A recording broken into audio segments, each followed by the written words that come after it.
دا په پکتیا کې د والیبال سیالیو پایلوبه ده. احمد ابا ولسوالۍ کې د تیرو 20 ورځو راپدې خوا یادو سیالیو دوام وکړ چې پکې 40 لوبډلو د 4 ولایتونو څخه برخه اخیستې وه.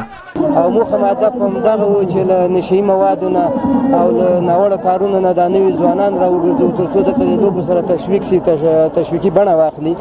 او نورې موخې همدغه وې چې دلته ولس او دغه نظام او ولس خلک سره کینی، نور جوړ خلک راشي سره بلد سو او سره وپېژنو، دغه د ملګرتیا تار نورم سره وسي او یو بل سره مینه محبت وکړو. د پکتیا بدني روزنې او ورزش ریاست مسؤلینو په خبره د والیبال لوبې په دې وروستیو کې په پراخه کچه سیلانیان پیدا کړي دي.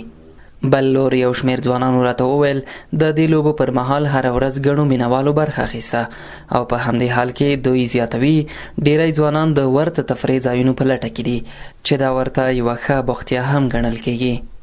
زموږ د دغو لوبو اساسي هدف همدا ده چې د دې قومونو تر مابین اتحاد او اتفاق برقرار وساتل شي.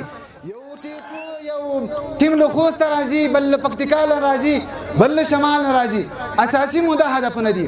دلته ډېر خلک اړتیا لري تفریح وکړي، ځکه دلته ډېر خلک راتله او دا یوه ښه زمینه ده. کرکټ، والیبال ډېری ځوانان کې مصروف وي، ساعت کې تیر وي، دلته له یو بل سره ساعت تیر وي، مصروف وي.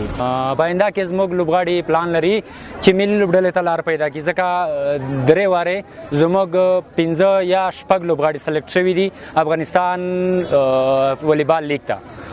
د پیل شو والیبال سیالیو پای د خوست مندوزیو لوبډلې په بریا پای ته ورسېده چې د پکتیا سید کرم لوبډلې پر وړاندې د 3 میدانونو په توپیر اتلولی خپله کړه. د مخکښې لوبډلې لپاره یو شمېر د ستاینې لیکونه او مادي ډالۍ هم ورکړل شوې.